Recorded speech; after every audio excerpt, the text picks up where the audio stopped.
recording.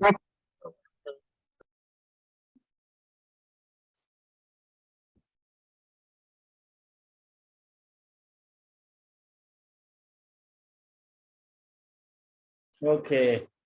So this is the way Ranjan Vatsla as our opening batsman. Let me tell you all guys, Vatsla is one of the most sincere student from last year's batch. I was really upset when she couldn't crack it in the first round, but I am very hopeful that this year she would do it for sure because her MCQ and MSQ was not up to the mark. But she is a very sincere and very intelligent girl. I must make this statement. So, Ranjan, yeah, over to you. Okay. Okay. Hello, sir. Thank you, sir. Yeah. Okay. Sir, I'm traveling at the moment, so if it's okay, I might not switch on my video, or else I can go after some few minutes. Right, Tika, you did not switch on the video, but can you read out, or shall I read out? Yes, sir, I can read out. Okay. Tika. Okay. The story is the artist. Looks like you won't be able to leave today. The tattoo guy chuckles at the fate of Joseph D. Silva, a 47-year-old man with a ponytail and streaks of grey. Just a moment. Can you first tell me? Yeah. Can you first tell me what are the 3 words that you have chosen from the 3 different this thing? Okay. Yeah. Sorry, sir. So I've chosen, sir, an out-of-work artist who goes to fetch his lost umbrella, and then he discovers a mysterious passageway to another room. Okay. And okay, Tika. Just start reading again. Yes, a little slowly. Yeah. The artist. Looks like you won't be able to leave today. The tattoo guy chuckles at the fate of Joseph D. Silva, a 47-year-old man with a ponytail and streaks of grey, as he looks at the thunderstorm outside. And done, the tattoo guy says with a flourish. The tattoo that says star, star, star, star, marriage in beautiful calligraphic letters in the middle of Joseph's chest is complete. A seductress that looks like a devil is resting her rear on the dot above the eye and winking. No other tattoos are visible on Joseph's arms, neck, and half legs exposed by his khaki shorts. The whir of the tattoo machine starts again as the next customer has her turn. Joseph sits in the lounge, again hunched, impatiently looking at the rain. Joseph clicks a selfie, smiling awkwardly, the top buttons of his shirt undone, exposing his tattoo, and sends it to his 23-year-old daughter on WhatsApp. Dad, please stop sending me photos of your existential crisis. This is not a crisis, this is freedom. Dad, your freedom cost you your job and marriage. What job? Arvind and I got drunk. He said the 7 white horses of Indra are outdated. So I said something about his interior design. Now he refuses to recommend my paintings to clients. What does he think of himself? Idiot fellow. What about you and mom? The tattoo says everything. She sends a thumbs up and doesn't reply to further messages.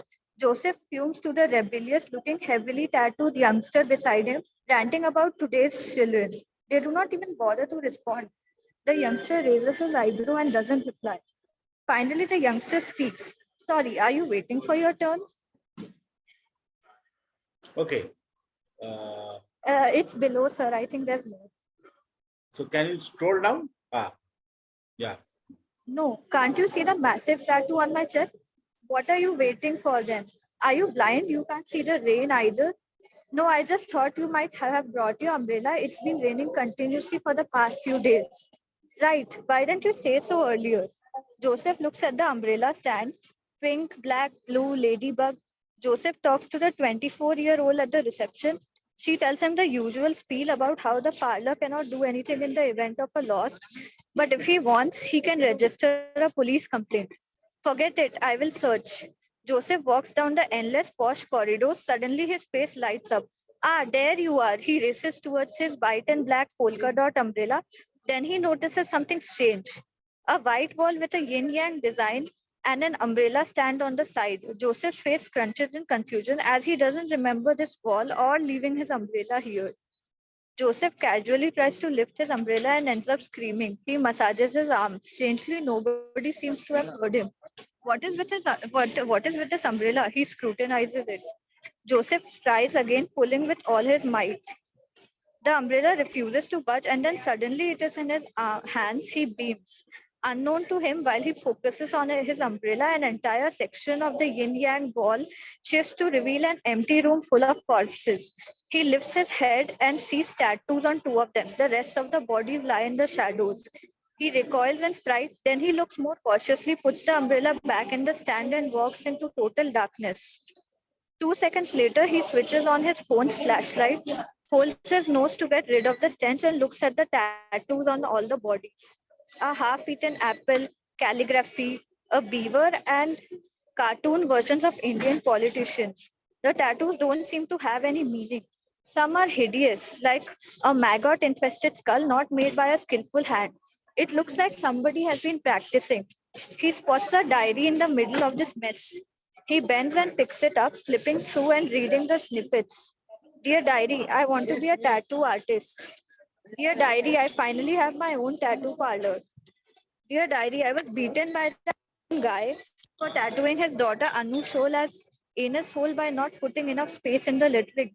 Dear diary, the elderly cleaner passed away. I practiced my tattoos on him. He seems to like it. He still has a smile on his face. Dear diary, I robbed my first grave, gave the body a lit tattoo. Joseph to read further. When the section opens up again, the tattoo guy is walking toward him with a giant needle. Joseph should run away, but he stares at the guy agape, the diary still in his hands. Hey, yo, man, Joseph, I heard you were out of work. Want to practice your hand at some of these bodies? There's still some space left. Okay. Yeah, this is interesting, of course. And but tell me, Vatsala, what is the significance of the conversation between telephonic conversation? Why did you put that telephonic conversation? I think I put it to show that he is kind of lacking in all the aspects like professional and personal. Hmm. Achha, that way. Okay. Yeah. So can you bring it to the top again once?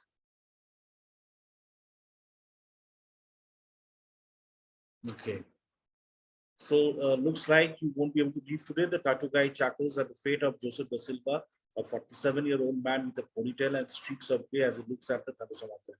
And done. The tattoo guy says with a flourish, the tattoo that says marriage, some marriage in beautiful calligraphic letters smack in the middle of Joseph's chest is complete. A seductress that looks like a devil is resting her rear on the dot above the eye and winking. No other tattoos are visible. Joseph's arms, neck, and half legs expose the eyes, khaki shorts. Okay, I think this is fair enough. This is, in fact, this is quite good. It's quite interesting. You have established also the background of the character. Okay, that he's out of work and he has a family. I mean, he's in touch with his daughter at least. Okay, and the relationship between the daughter and the father, that is also well established, and it is also very witty. So there's nothing much I can really comment on it because I don't find any problem with it. Okay. Okay, thank you, sir. And what I find interesting is the wit. Okay, and the visuals are also very clear. That is very important because you're aspiring to be a filmmaker. You're aspiring to sit in the exams. So whatever you write, visual, it has to have a visual clarity. I'm telling this to everybody. Okay, so whoever reads your whatever you have written, okay, the visuals should be very, very clear. Nothing should be abstract. So when Vatsala was reading out her composition, we could see the visuals. Okay, and the characterization is also good. We can feel, we can understand the character, we can empathize with the character, we can understand the problems. Okay, so I think this is good. Yeah. Next Thank you, one. sir. Yeah.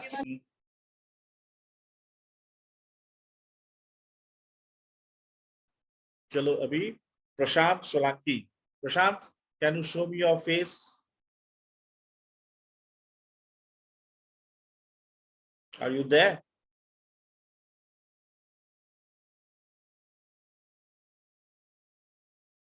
Hello.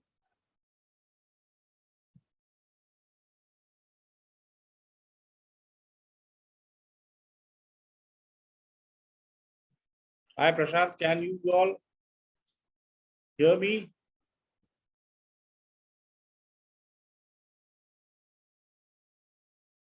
Okay. Yes, sir, we can hear you. But where is Prashant? Prashant Solanki.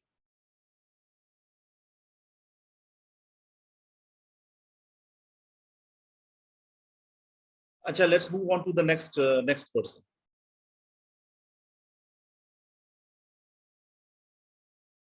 Ishan Chaudhary, you're there? Yes, sir. Okay. Can we see you, please? So actually, I'm in Kashmir, so Okay. the So internet is. there's a problem with the internet. Okay. So Yes, sir. yeah. So what are the three things that you have borrowed from the three? So, words? so a religious fanatic, Yeah. and then obsessed with a stranger and losing the umbrella. Okay. A religious fanatic obsessed with a stranger and losing the umbrella. Okay. Read out. Yeah. Okay. Shashi Shastri, a man at whom one glance was enough to deduce his nature. His face had a perpetual frown, and his gait had a sort of sternness about him, which seemed threatening to the students at his class. His disciples, jolly young boys of about 14 and 15, would turn stiff upon hearing his footsteps entering the classroom. Shastri was a Sanskrit teacher. His father was a pandit at the biggest temple in the village of Shivrampur. Shastri, of all the things his father possessed, seemed only to inherit his father's stern countenance and the pride in his Brahmical status. He loathed the sight of the lower caste students in his class, and by ill means would find ways to demean or torment them at every chance he could find. Before he entered the class, his long infamous wooden scale would precede his footsteps, alerting the students before he entered the room. The boys would gulp down their saliva in sheer terror whenever Shastri would clasp the scale in his hands in the middle of scorning a student. Shastri was very particular about his homework and usually wouldn't lose any time to beat the child without probing deeply into the reason. Shastri's scale spoke before his ability to reason. However, in one instance, before Shastri could grab his scale to beat a student upon unfinished work, the student, without losing any time, uttered that his grandmother had passed away and thus he couldn't finish it. For a moment there, Shastri stood, almost frozen upon hearing those words.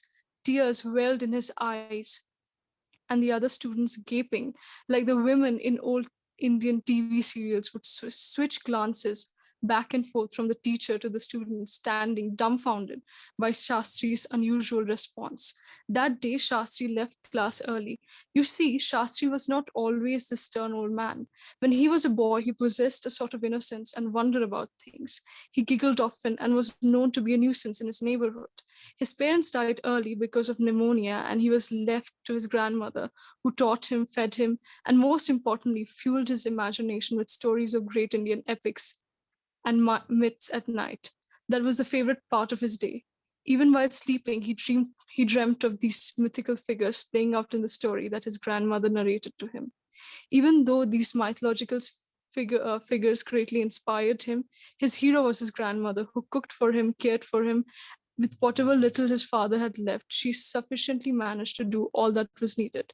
Though they didn't have much left, much beside a small, dingy, congested quarter to live in, which required oil lamps at night to keep it lit because of the absence of electricity, nevertheless, they were happy. He'd even remember that one time when she stood outside the school building, drenched in rain, waiting for him as hours passed by while he was inside playing with his friends. That evening, she caught a cold and died a few days later. Her death had changed him. The, uh, the guilt hung heavy on him, and he changed entirely. He was no more the naive kid of 16, but rather a grown adult to whom his religion became his second nature. The change was supplied by the preaching of the Pandits who took him under their wing after he was orphaned. Though they taught him Sanskrit and fed him, they were often very abusive and physically violent on a frequent basis. He sold everything he had except a black and white Polaroid of his grandmother when she was 20. When he felt very alone, he would sit near the banks of Bandari River and gaze at the girl in the picture, with thick black hair, bushy eyelashes, thin lips, and big sharp eyes. He had memorized every element of her facial feature over the years and could recall it every time he closed his eyes. One particular afternoon, it started raining heavily. These rainy days always reminded him of the painful day his grandmother fell ill. On his way, however, the heavy blowing wind caused the umbrella to slip from his hand and fly in the air. In a moment's time, Shastri was completely drenched, at first cursing himself for losing it, and then at his fate for the misery it caused him. His search for his umbrella led him to the outskirts where the Dalits resided. Upon realizing this fact, he was disgusted and about to take a U-turn when he heard a woman's just a laugh. moment, just a moment. Hello, hi, hello. Yes, sir. अच्छा, Yes, sir. ये जो अभी तुमने पढ़ रहे हो ना, one particular afternoon it started raining heavily. You're talking about the past, or is this happening in the present? It's happening in the present. In the the way you have written it looks as if it's happening in the past. Anyway, continue to read. Yeah. Okay. Mm-hmm. Upon realizing this fact, he lifted his face to look at her, and to his utter surprise, the woman looked exactly like his grandmother. They both shared the same smile, those bushy eyebrows, and the thick black lustrous hair. He couldn't believe his eyes. The woman looked exactly like his grandmother in the Polaroid. He cried silently while looking at her. He knew from her attire that she was a Dalit. He wondered why had God played this cruel joke on him. Yet he was happy the way he was happy when he was in his grandmother's presence. In a few days' time, he learned that it was the sister of one of his students who'd often take his brother from school.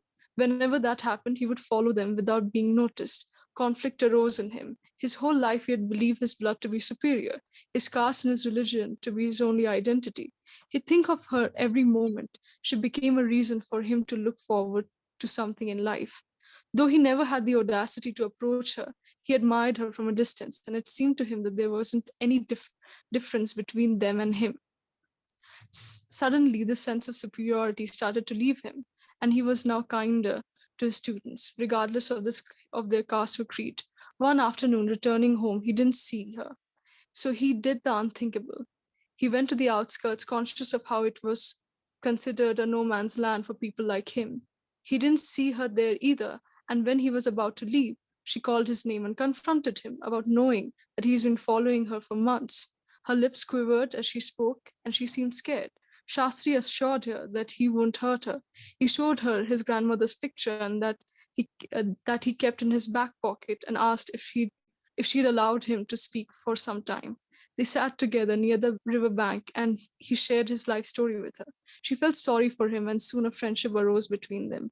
They started to meet often and spend some time together. She too shared her experience of belonging to a lower class and the kind of shame and self-loathing that accompanied this experience. She spoke of how her father was often tormented by the zamindars, who'd ask him to carry their shoes on his head and make a mockery out of their pain.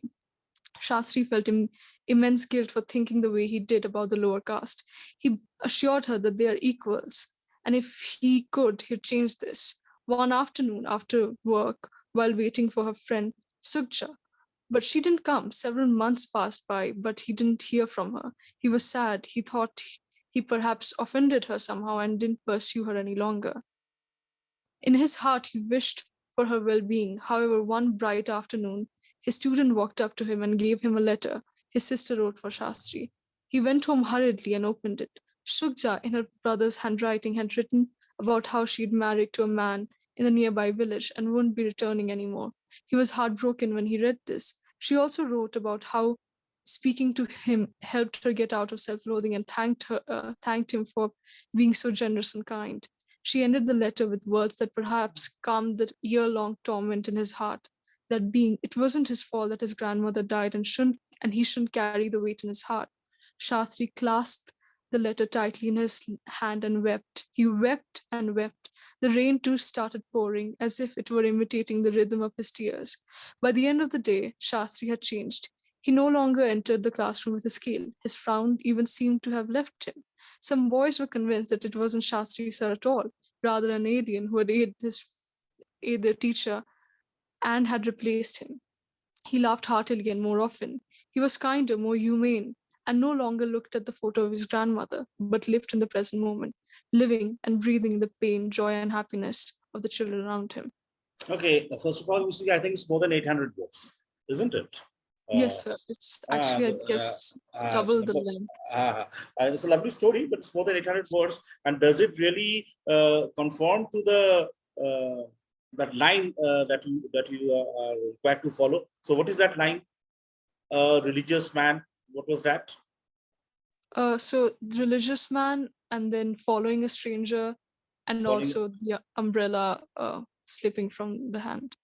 Achha, okay, yeah. See, I love the story. There's a it's quite progressive in the sense it's very relevant. It has a contemporary relevance, and it talks about certain issues which are very relevant in India. Unfortunately, even today. Okay, but what is required, when you're applying for a film school, that whatever story you write, it has a huge sweep. Try to be much more concentrated. Try to pick up a moment and try to milk that moment. Your story, goes back in time, talks about when he was a kid, and talks about his relationship with his grandmother, whom he loved. Suddenly the grandmother died, and he was heartbroken, and he was taken in by some religious people. He was taught Sanskrit and other religious activities. He grew up to be a strict casteist man, became a teacher, etc., etc. Okay, so it has a huge sweep. There's nothing wrong in it.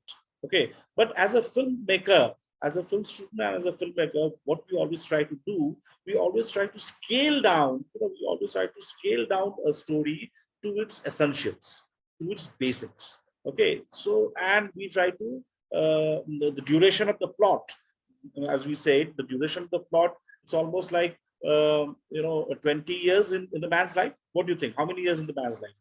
If we Yes, take sir. if we take into consideration his relationship with his when he was Yeah, 16 and now what he is at present, yes. etc., etc. Okay, so always try, whenever you're working on a story like this, always try to scale down the plot time. Don't have a 20-year kind of, or not even a 10 or 5-year span. You must be able to scale down and bring it down to maybe a couple of days, or a week maybe, or a couple of weeks, nothing more than that. And you can still have a Vatsala story that we just heard. It involves almost real time. Real time, it's happening there's an immediacy to the plot. Immediacy to the plot. We can see it unfolding in front of our eyes. And your story, we can understand the story, but we don't see the events happening in front of our eyes. Okay, can you follow what I'm trying to say? I mean, you're talking, you're going Yes, back sir. in time, and then you're talking about a classroom incident, and he's about to hit this fellow when the fellow says, "My grandmother died." Okay, so that triggers a memory, and we go back in time. Okay, then he stumbles. Then we come back to the present time, and he gets into a Dalit village. He meets a woman, and there's a relationship with the woman, and then he comes to know that woman is got married to somebody. Now he's a changed person. It's almost like a huge feature film. It's like a 2.5 hour, 3 hour feature film. So the idea is to bring down this scale, bring down the plot time. Otherwise, it is good. Okay, sir. I'll do that. Yeah, I mean, it's more like a novel. What you have written, you can actually expand this into a novel, and it would be a very good novel also. But the idea is not to write a novel. Of course, of course. Thank you, Okay. sir. Yeah, chalo. अभी कौन करेगा? Tushar, arrested. Yes, sir. Can I see Yeah. your face? Yeah. Just a second, sir. Can you see me? Can you hear me? Yeah, Tushar. Yeah. Where are Yeah. you from? I'm in Bangalore. Bangalore. I'm from Haryana, but I live in Bangalore. Acha. Okay, good. Yeah. You're studying in Bangalore? I'm doing a research project here. You're a graduate? Are you a graduate? Yeah, I graduated this year. Because all of you need to be graduates now in order to apply for film schools. Yeah. Okay. So just start reading. Arrested due to mistaken identity identity and out of work artist becomes obsessed with a stranger. Okay. Yeah, so Ravi Kundan gets into a fist fight with a man. The Hmm. man is punching Ravi in his face. Ravi is not able to see anything clearly as his vision is blurred. Ravi is almost senseless. Falling on the ground, he looks around. He's in his own room. He then faces the guy punching him relentlessly. Hmm. Blood is dripping from his face also. Hmm. He then faces when he opens his eyes next, he is in an ambulance. He attempts to speak something, but then he goes back to being unconscious. Ravi opens his eyes again when he's being transferred from the stretcher to a bed in the operation theater, and then closes them again. Ravi finally wakes up on the ground of a full-smelling place. Before he's able to see the place, he's hearing a lot of noises, a lot of rattling and shouting. When he finally opens his eyes, he's shocked. He's inside a jail. The inspector walks in. The Havaldar places a chair for the inspector to sit on. Hanji sir, first of all, though, I want to ask you, what is this hulia you've made of yourself? Huh? Asked the inspector. Ravi looks at him confused. Sir, why am I here? What have I done? Asks Ravi. No. Sorry. Yeah. You can't play this technique here, Saxena ji. We found you red-handed with all the evidence in the murder scene. There is no saving you now, says the inspector mockingly. No, sir, exclaims a confused Ravi, but his sentence is cut by a roaring voice. Gajraj, shouts the DIG. The inspector stands up at once and salutes. What do you think you're doing here? This is a high-profile case and you're handling it like this. Put the man into an interrogation room and record this interrogation. Commands the DIG. Yes, sir, says the inspector. Ravi is so confused at this point. Saxena, why did he call me that? And murder? I killed someone, but I was the one who was pinned down by someone else. What is happening? But before he could stay any longer with his thoughts, two Havaldars come and pick him up. They take him to the interrogation room where the inspector is setting up the camera.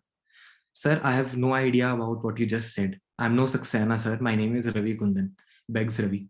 The inspector laughs and slides a couple of ID cards towards Ravi. All those ID cards have some random person's photo on them, and the name next to it is Viraj Saxena. You really thought we were that dumb? Asks the inspector setting up the camera. A red light blinks in the camera indicating that it's on. The inspector comes and sits in front of Ravi across the table. Okay then Saxena ji, start from the beginning. Why did you kill Ravi Kundan? Ravi's whole world turns around. Suddenly he is even more confused. Sir, I have no clue what you're talking about. You have completely mixed identities here. I am Ravi Kundan and I am certainly not dead. And I have no clue who this Viraj Saxena is. And I don't even look like him. I don't know how you're confusing me with him, rants Ravi. The inspector places one of the ID cards and holds it. The inspector takes one of the ID cards and holds it in front of Ravi and asks him, so you look nothing like this person, and pulls one mirror from under the table and places it next to the ID in front of Ravi. Ravi can't believe his eyes. He looks exactly like the man in the photo.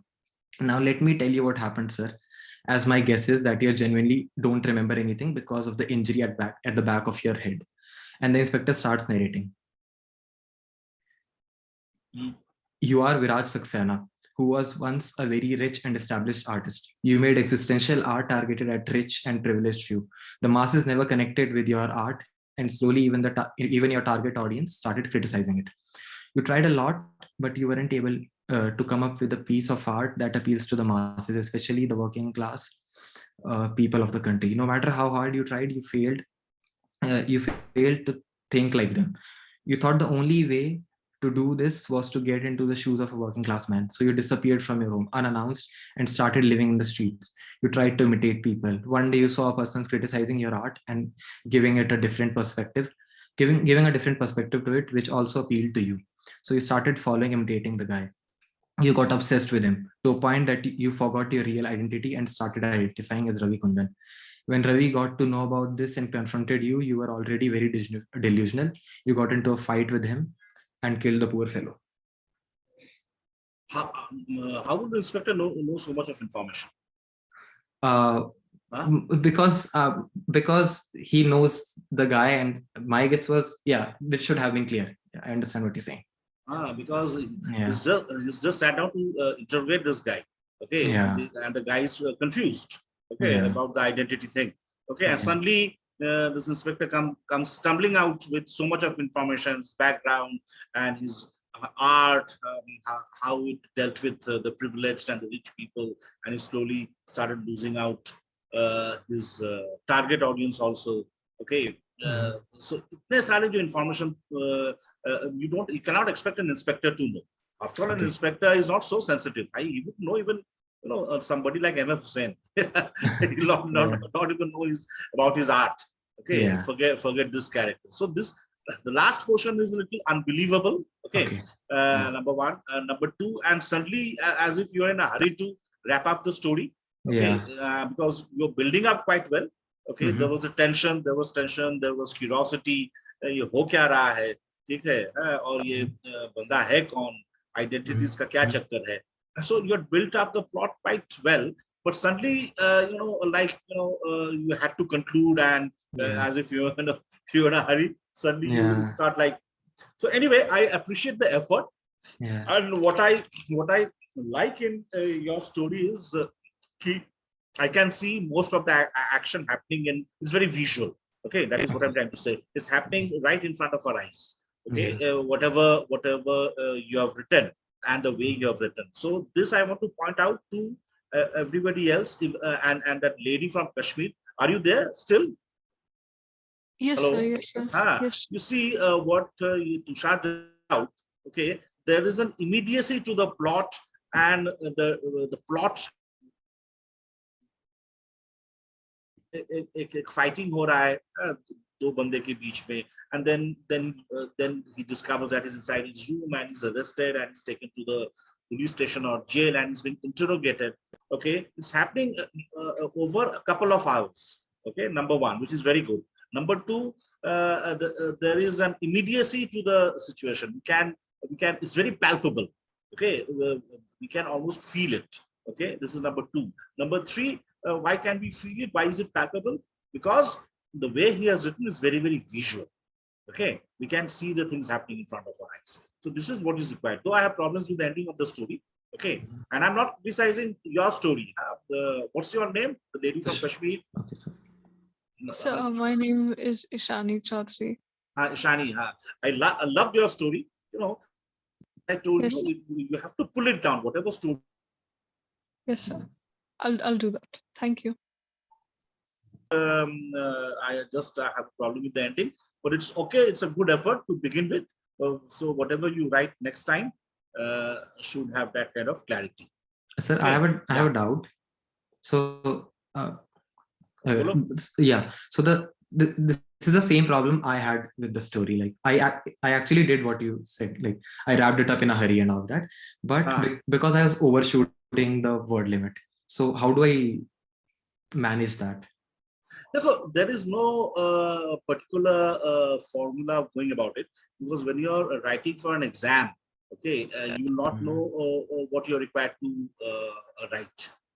This kind of stories you'll be given an image. Okay, you'll be given an image, or you'll be given an idea the way you have somewhat like this, and you have to come up with a story within a couple of maybe within 10 minutes or 15 minutes or 20 minutes, you have to come up with a story. Okay, and even if you what the examiners actually look for, even if the story is not quote perfect, because nothing is perfect, okay, at least that is what is important. Okay, there has to be some kind of visual clarity, there has to be some kind of an intrigue, and it has to be some kind of a tension, okay, some kind of a conflict. These are the things which are required in a film student. Okay, so they wouldn't judge you harshly. They will realize कि भैया ये pressure में आके, any student will do this pressure में आके, he had to complete the story, so he did it in a hurry, and that is why it looks like hurry. The ending looks like hurry. Therefore, writing a story, I'll tell you very frankly and very clearly, I mean, it takes a lot of time. It goes through a lot of revisions. If you're looking at professional writers, okay, any writer all over the world, even Nobel Prize winners, they just don't sit down and write a story in 20 minutes. It's impossible. Okay, which you are doing, which all of you are doing, which is a great thing. Okay, what you're doing is basically speed writing. We call it speed writing. Okay, अगर तुम speed writing करो, which is like if you can't take it as a practice, it's great. Okay, but so I will not judge you harshly. So as I told you, I like the clarity of your story. I like the visuals of your story, and I can also understand it's a problem to round it into a satisfactory kind of conclusion. Okay, so now to answer your question, sir, how could I have done it better? You actually could not have done it better given the circumstances. So don't worry. Okay, writing is an activity, is a profession, is basically an art, and any work of art requires a rigorous process. It needs a lot of time and needs a lot of practice. It needs a knowledge of the craft, which you don't have right now. So we will not judge you harshly. So whatever you have done is very good. Okay?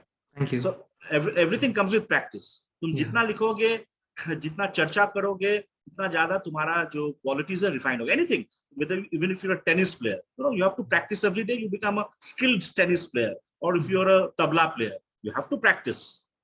Yeah. Okay, chalo, yeah. Abhi, this is Soham. Soham, okay. Soham, where are you from? Hello, sir. I'm from Aurangabad, Maharashtra. I've Acha. recently graduated from Pune University in dramatics. Good. Acha. So, Sorry? you're in Aurangabad. Yeah. Okay, it's a hometown. Yeah.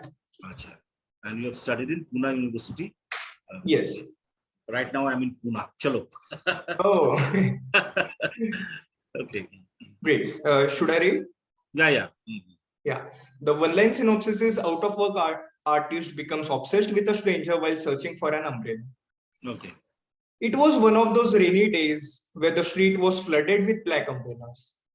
Ray, aged 28, was sitting at a garden bench with a roof recreating the exact scenario on a tissue paper with his pencil. Right beside his charcoal pencils and other art material, a fly was lazily resting on a half-eaten Frankie roll for a long time, unafraid of Ray seeing her. Just when Ray was about to finish the drawing, a sign on the food truck saying, "We are hiring," caught his eye. And after blankly staring at it for a while, Ray folded the drawing and threw it in a dustbin and went towards the food truck with a Is your hesitation. network okay? So, Yes, sir. Is it not? I don't know. Sometimes we are losing you. Could you give me a moment? I'll switch. Okay. Yeah. No, I think his network is fine because I can hear him clearly. So maybe my Yeah. network, I'm having problems with my network. Yeah. Chalo, read it. Yeah, okay. Before Ray could say anything, the drug owner handed the receipt for the Frankie to Ray. Ray pulled out his wallet, which was almost empty with just few rupees remaining. Sighing, Ray took a 50 rupees bill and handed it to owner. At the same time, a big raindrop fell on the bill, followed by a heavy rain. Ray, startled, looked back at his bench for his yellow umbrella and he saw a hooded stranger picking up his umbrella and casually strolling away. Ray immediately ran behind him, but the stranger kept walking. Ray caught up to him, and just when he was about to stop the stranger, he saw charcoal pencils popping out of his pocket. A familiar feeling engulfed him. Without disturbing the stranger, Ray kept walking behind the yellow umbrella drenched in the rain. Soon, the rain stopped. The stranger entered in a huge fancy building with Ray following him. Ray, awkward by his appearance, combed his hair and entered inside. He realized he was inside an art gallery. Ray was mesmerized, and then he saw the stranger was welcomed by a huge crowd in the gallery, but still Ray could not see his face. Owner of the art gallery was applauding the stranger and his passion for art and how fortunate they are to inaugurate his new art series. Ray, confused about why this great artist theft his umbrella, clapped along with the crowd. Soon after the art collection was inaugurated, the stranger was nowhere to be seen. Ray went looking for him, and then paintings on the wall caught his attention. He was stunned. He stopped for a bit and went on looking at each painting, appreciating the art, totally forgetting about the stranger.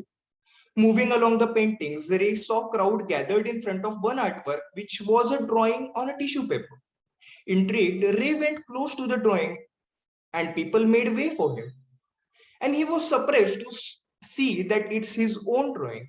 A woman was a woman was explaining to the people that it's drawing from the day artist made an important decision that changed his life. Ray interrupted her by saying that it's his drawing. And the woman laughed by saying, of course it is your drawing, Ray, and pointed at his signature in the corner of drawing. Everyone was looking at him with respect. Ray, dumbfounded, moved away from the crowd, and then he realized that every single artwork in the collection had his own signature. Scared and confused, he ran out of the art gallery back towards the garden where the food truck was. As soon as he reached the bench where he was sitting earlier, he saw his pencils, his tissue with that drawing, and half-eaten Frankie roll. With a sigh of relief, he picked up the tissue, his pencils, and put those in his pocket. Laughing on his daydreaming, he ate the remaining Frankie when a big raindrop fell on his plate, followed by a heavy rain. Ray threw his hood on, hurriedly opened his umbrella, and casually strolled away from the truck. As he was walking away from the food truck, behind him, another Ray was serving Frankie rolls to the customers while looking at hooded figure walking away with an yellow umbrella. Yeah, I just could not understand the last sentence. As he was walking away from the food truck, behind him, and another guy who looks like Ray, was serving Frankie rolls to customers while looking at a hooded figure walking away with a yellow umbrella. Yeah. So what is this twist? What is this twist at the end that you're trying to give? I wanted to portray the dilemma of Ray, whether he'll pursue his career as an artist or he'll give in to his temptation for his basic needs and go towards that truck which are hiring. So I wanted to narrate how each decision would unfold after a time. Like if he pursues his career, he may end up in a gallery, but if he goes for the truck. Yeah, so I wanted to show that there is another Ray who is just selling Frankies to the customer. Okay. Because even the first paragraph, I had read this before when we mailed it. Naresh Sharma had mailed it to me. Even the first paragraph, he was already having a Frankie. Suddenly he sees the Frankie truck. Okay, asking for looking for people to hire, and he goes there. But when he approaches the truck, he's given a bill, isn't it? I think he's given a bill. Bill for the Frankie that he was eating. So I got confused. So so then what happens? Resting half in Frankie for a long time, unafraid of Ray. Just when Ray was about to finish the drawing, a sign on the food truck saying we are hiring caught his eyes, and after blankly staring at it for a while, Ray folded the drawing and threw it in a dustbin and went towards the food truck with hesitation. Before Ray could say anything, the truck owner handed receipt for Frankie to Ray. Ray pulled out his wallet, which was almost So he had gone looking for a job, but now he's paying the money. So why that? Why that so? Because after seeing his pocket, it just like वो खाली wallet देखने के बाद उसे ये समझ में आता है कि उसे उस चीज की कितनी जरूरत है, एज इन अ जॉब की, उस फूड ट्रक के यहाँ. And at the same time he gets like. But when he sees the Frankie truck, why does he move? Move towards the truck? What is his motivation? Because he wants to talk to the owner about how much they are going to pay and whatnot. Okay, so he goes to the truck looking for a job, isn't it? Yeah. But when he goes to the truck looking for a job, because that is what the truck is there for. Okay. He's handed a receipt. Yeah. Isn't it? And is required to pay. So why this sudden change? Why this sudden change? No, because he was eating at that food truck beforehand, and then he sees that ad for that they are hiring. So he goes there to inquire about that. That is not clear actually. Confusion hai. But anyway, but I like the story. I like the rest of the story. Then when he looks back and he sees some guy picked up his umbrella and he starts following the guy, this mysterious guy enters an art gallery and all that. Okay, and then he slowly discovers his own artwork that is on display, and he's being acknowledged as the artist, and his signature is there in all the paintings. And then suddenly discovers that he's sitting there in the same bench. So it was daydream. So I like that, and it's very well constructed with the beginning, middle, and an end. And again, it has the plot unfolds in almost real time. real time मतलब अभी का अभी जो हो रहा है. Okay. Yeah. It has an immediacy and it has a visual clarity and it's very palpable. Palpable in the sense that we can. It's almost as if we are there. We are looking at it on the screen. Okay. So it's good. It's good. Yeah. Okay. Thanks a lot, sir. Yeah. I mean, Ronnie, where are you from? You have to unmute yourself.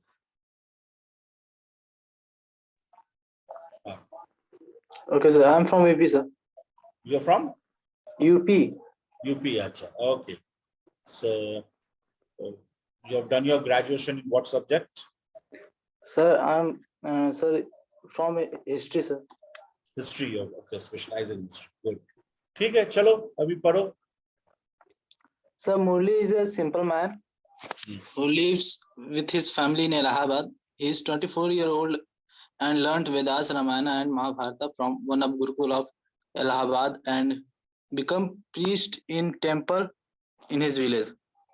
He says the world is a theater and we are just actors who have to play just their roles. God will decide everything, what is wrong and right, who is innocent and who is criminal. God has a right to reward and punish. We have nothing to do. He was living happily. One day at late night, a 40-year-old lady comes in temple while gasping and says to hide her, else they would kill her. Till then, 5 men come there with knife to kill her, but Murli tries to stop them but couldn't, and they kill her before him and his God. They threat him if he tells anyone, he would lose his family and himself too. Murli was afraid and also surprised that they neither fear from law or nor from God. Murli stared at God after his incident. After this incident, he has a question in his eyes, but he is not answered. After a few minutes, he leaves to home. He doesn't tell anyone about this. Even he doesn't eat food and go to bed, but doesn't feel sleepy due to that incident. He awakes the whole night while thinking to tell the police, but he is afraid of those people who they could harm his family. That's why he doesn't complain and forget this, believing that God will punish them. Gradually, he starts living like earlier he used to, and a few months later, he gets married with a beautiful girl named Sunita. Murli is happy because she is so beautiful, loving, caring, and has all that qualities what the Indian wife should has. One day, Murli is with his wife in the market, and when they are passing through a wine shop, few boozers start commenting too bad on his wife. Sunita becomes angry and look at Murli to stop them. But Murli says her to leave this place, but Sunita doesn't move from her place. Murli drastically takes her away from that place. She is surprised to see his behavior. She is very angry with him and doesn't talk to him. Murli understands the situation and lets her be angry. Thought till the morning she will be fine, but she is same next morning also. His parents ask Murli, "Is everything fine?" He replies, "Yeah, everything is fine." Then his parents says, "But doesn't seem." Now this time he doesn't have answer. He feels bad and immediately goes into his room and closes door. Murli says, "What's wrong with you? Have you gone mad?" Sunita says, "Yeah, I am mad. That I thought I'll be safe and happy with you.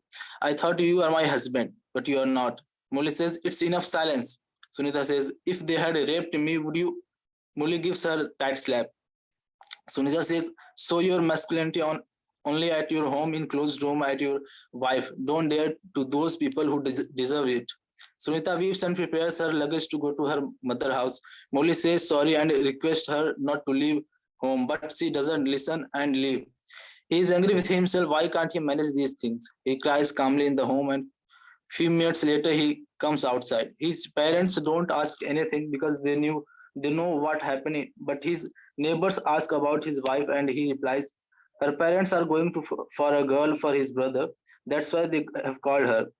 Then he goes to temple. He stays there whole day in temple, but he is lost in her thinking. He calls and does messages, but she doesn't respond. After some time, due to dehydration, he gets dizzy and falls on the floor. He looks that those men who killed that lady are struggling his wife, and his wife cries, "Save me, Murli, save me." But he couldn't, and they kill her. Suddenly he wakes up and find himself at his home and then come to that was just a dream. Instantly he calls her, but she doesn't receive. He tries again and call is received, but Sunita is not there. Her mother is on the phone. Murli asks about Sunita. He is told that she is fine and she wants to live few more days here. Sunita's mother asks, "Is everything okay?" He replies, "Yeah, everything was okay," and says he will call later. When he listens to noises outside and disconnects the call, he comes outside and finds his best friend and neighbor Krishna's wife raped and killed by Bhanu Pratap's man due to land dispute case, which is running for 20 years between Bhanu Pratap Singh and Krishna's family. Krishna's wife was friend of Sunita. When she listens, she calls Murli and share her condolence with him, but doesn't say anything to do. He says her to come back, but she disconnects the call. That makes him feel bad, and he decides to make Krishna's wife give justice and goes with Krishna to file case against Bhan Pratap Singh's men. Case is filed, but when police ask to Bhanu Pratap Singh about his men, he says, "It has been 1 year. They are not working for me. You can do whatever you want to do with them." Police knows he's telling lie, but police is helpless because the police doesn't have any proof. Murli has known that he is fighting with a dangerous man. He calls to Sunita, but she doesn't respond. Then he calls her mother and tells all the stories and requests to send her home. Sunita's parents tell about case and anyhow pursued her to go to her husband. Sunita returns home. Murli and Murli's family was happy to see her. Sunita asks about that case progression. Murli tells that those men are like vanished. Even police is unable to find. Gradually, people are forgetting about the case, but he is unable. After a few months, everything becomes normal. One day, one of Murli's friends, Sunil, invites him to make the worship done of home inauguration in MP and requests to come with his wife. Murli says his wife to go with him. This way she could travel and meet different people and may feel good. They goes to MP and Sunil and his wife Radhika are there at station to welcome them. They reach to station and do hi hello and leave to Sunil's home. Murli does worship and all. It takes a whole day to finish program. After all this, Murli says to leave, but Sunil and Radhika request to stay till morning. Murli wants to go, but Sunita was interested. That's why he decided to stay. They talk and make fun. Sunita enjoys their company. She is very happy, and that's the reason of Murli happiness. And that's what he wants.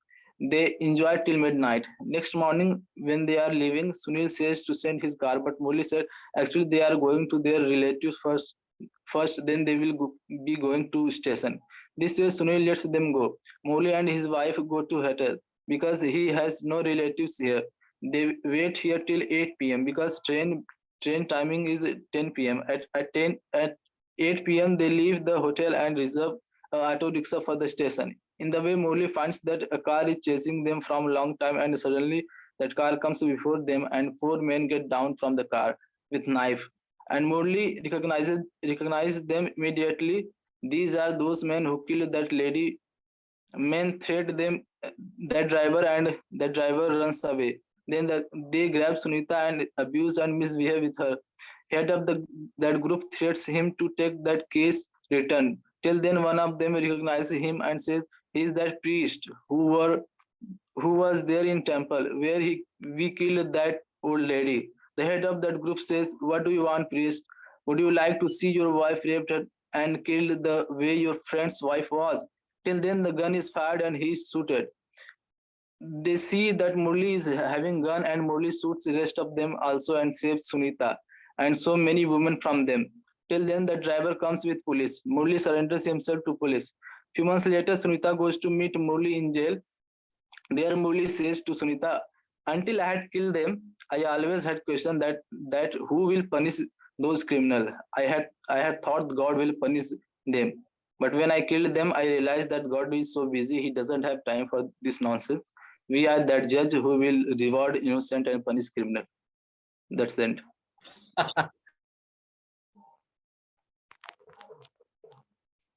So I think it's more than 800 words. Can you just come to the beginning? I want to see the line, first line. एकदम beginning में आ जाओ. Yes.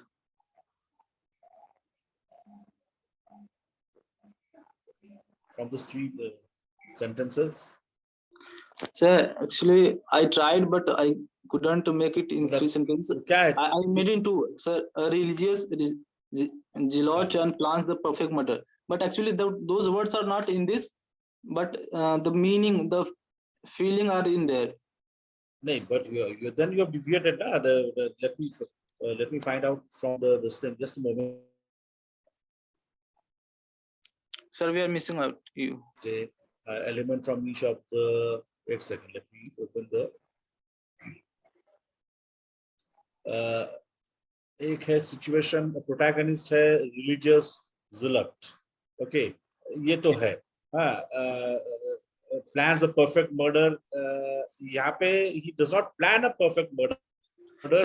Sir, he plans, that's why he has gun, sir. Hello, चलो मेरा फिर से Yes, बोलो. sir. हाँ, मेरा नेटवर्क का कुछ इशू चल रहा है. Yeah. So he plans, that's why he has gun. Tushar, just can you hear me, Tushar? I can't hear you. Hello. Yeah, I can hear you, sir. Not Tushar, sorry, Ronnie. Yes, sir. हाँ, बोलो, क्या बोल रहे हो तुम? फिर से बोलो. सर, उसने प्लान किया था तभी तो उसके पास गन है, वरना वो सीधा साधा आदमी गन क्यों रखेगा? हाँ, लेकिन प्लान किया था, लेकिन वो लोग तो फटाक से आ गए ना. It happens very accidentally. अच्छा, and what is arrested due to mistaken identity, partying aboard a cruise while searching for a lost umbrella. यहाँ से तुमने कोई एलिमेंट फॉलो नहीं किया. Yes, sir. है ना? Yeah. सिर्फ 2 ही एलिमेंट तुमने बोरो किया. Okay, number 1. Number 2, it is too long. Number 3, देखो मैं जो बता रहा था, तुषार को जो बता रहा था और भी लोगों को जो बता रहा था कि तुम्हारा कहानी जो है बहुत लंबा कहानी है. अच्छा. हाँ, लंबा कहानी मतलब not necessarily, not in terms of the number of words. मतलब बहुत कुछ होता है ये बंदे का जिंदगी में. हाँ, वो टेम्पल में है, प्रीस्ट है, वहाँ पे एक औरत आती है, मुझे बचाओ मुझे बचाओ चिल्ला रही है. कुछ लोग आके उस औरत को मार देते हैं. ओके, और फिर वो डर जाता है. ओके, एंड फिर उसका शादी होता है, और वो खुश है शादी में. देन बीवी के साथ जाता है, कोई तंग करता है कुछ लोग. बीवी बोलता है कुछ करो तुम, वो कुछ करता नहीं है, तो बीवी के साथ उसका कुछ प्रॉब्लम हो जाता है, बीवी मैके चली जाती है वगैरह वगैरह. ये कहानी चल ही रहा है. फिर बीवी वापस आता है, फिर उसे कोई दोस्त का wife is raped and murdered. Okay, now this is another घटना. Okay, so there are too many things which are happening. Okay, of course, all these things are linked together. I'm not saying that they are like disparate, random हो रहा है, ऐसा नहीं है. सब में unity definitely है. Unity रहना भी चाहिए, नहीं तो कहानी कैसे बनेगा. Okay, unity definitely है. लेकिन मैं जो बोलना चाहता हूँ, जो मैंने बाकी लोगों को भी बोला, कि तुम जब ये फिल्म स्कूल का एग्जामिनेशन के लिए ऐसा अगर प्रॉम्प्ट तुम्हें दिया जा रहा है, कोई सिचुएशन दिया जा रहा है, ओके, कोई एलिमेंट्स बोरो करके तुम्हें कुछ कहानी लिखने के लिए बोला जा रहा है, तो कोशिश ये होना चाहिए कि तुम्हारा कहानी जो है वो कितना कम टाइम में हो सकता है. You know, your story spread over several months, almost a year. शादी होता है, रहने लगते हैं, बीवी के साथ पंगा होता है, बीवी चली जाती है, फिर वापस आती है, फिर दोस्त का बीवी का मर्डर होता है, then there is a land dispute, उसी की वजह से मर्डर हो रहा है. यू नो, उसका डाउट पैदा हो रहा है, फिर वो एमपी में जा रहा है, कोई दोस्त के पूजा वूजा के चक्कर में एमपी में जा रहा है. बहुत कुछ घटना it's heavily plotted. Okay, so don't get into so much of plotting, don't get into so much of incidents or events. Try to keep it as concentrated as possible. Try to limit your action, limit your story to a single event, preferably. That is what is required. Okay, yes, number 1. Number 2, जितना हो सके action के ऊपर तुम जोड़ दो, action को लिखो. एक कैरेक्टर के दिमाग के अंदर क्या चल रहा है. यू नो, सिनेमा का मेन प्रॉब्लम ये है, जो तुम्हें सिखाया जाएगा if you get admission. Okay, the greatest challenge of cinema, I'm telling this to everybody, please listen carefully. The greatest challenge of cinema is, unlike literature में जा सकते हो, तुम बोल सकते हो कि विनोद जो है वो जिंदगी से परेशान है ना. लिटरेचर में तुम ऐसा लिख सकते हो. फिल्म में तुम ऐसा नहीं लिख सकते हो कि स्क्रिप्ट जो तुम लिख रहे हो कि विनोद जिंदगी से परेशान. तुम्हें दिखाना पड़ेगा उसके एक्शन के माध्यम से, उसके एक्शन के थ्रू से कि ऐसी कुछ चीजें कर रहे हैं, वो देख के ऑडियंस को पता चल जाएगा हाँ ये जिंदगी से परेशान, या वो टेंशन में है, या दुखी है, या खुश है। एक्शन से पता होना चाहिए। तो तुम जब भी कुछ लिखोगे तुम एक्शन पे ज्यादा जोर दो, ठीक है ना? Yes. एक्शन से तुम्हारा वो character should be kind of character should be expressed through the action that he does. Character is always revealed through the action that he does. So next time whenever you're writing, इतना लंबा कहानी मत लिखो, just concentrate करो, एकदम minimum जो है उस पे तुम ध्यान दो। Okay? Yes. चलो then, yeah.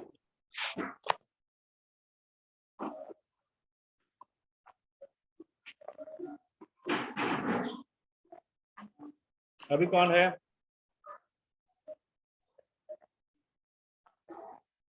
To sir. This is me, but I've read my story. This is the same story again. This is Tushar. You're reading the same story again. No, I think, but this, yeah, no, I don't.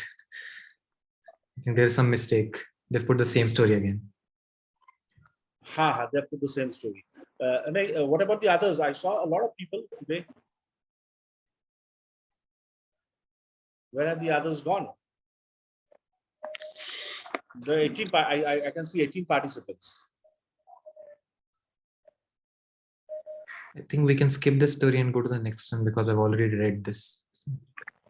You have read this, but let's finish with story number 1 by all the other people. Na? Abhishek Menon, Aditya Rajni, ये लोग कहाँ गए? So they could be below this one.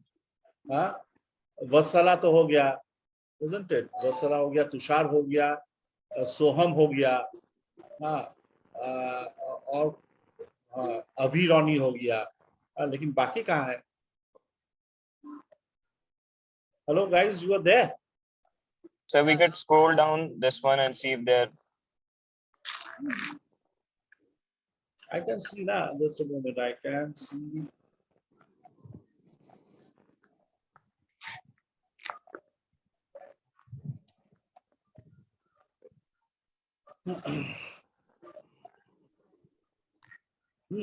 Jitendra Kumar Sahu, Ninad, Ojasi, Brijpriya, Prakhar Agnihotri, ये सब कहाँ है? आशा उल्ला, आकांक्षा सोनोवाल, कहाँ गए सब? अभी कौन पढ़ेगा? बोलो। हेलो। Hello, sir. तुम पढ़ोगे? This is my story number 1 on screen right now. Okay, so you're going to read now. Okay, chalo, read out. Introduce sir, yourself. there could be some. Bolo. Sir, I'm Prakhar and I'm an engineering graduate. Right now, I'm working as a marketing executive. So there could be some. I'm in Noida, but my hometown is Kanpur. Okay.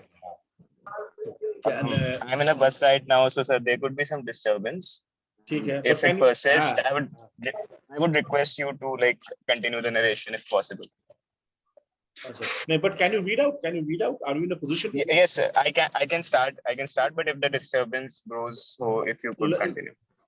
Yeah. ठीक है, चलो तुम start reading. We'll see. Yeah. Okay, sir. So the prompt is partying aboard a cruise. An out-of-work artist discovers a secret passageway to a mysterious room. The bustling night market of Arpora, Goa is a loud place. Songs, amped up to the top, roar loud, but not louder than the people there. The vendors hawk at the top of their lungs and visitors haggle with them with a matched energy. But that night, the market had a black spot.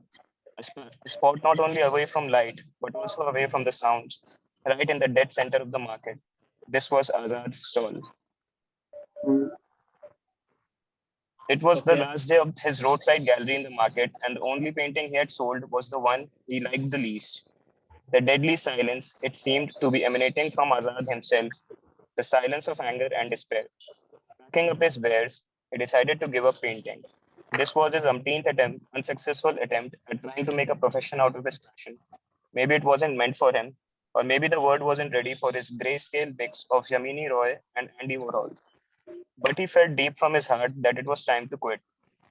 With the last few bucks in his pocket, earned from the only painting he had sold, he decided to do what all visitors of Goa do on their last night there, hit a cruise and drink their sorrows away.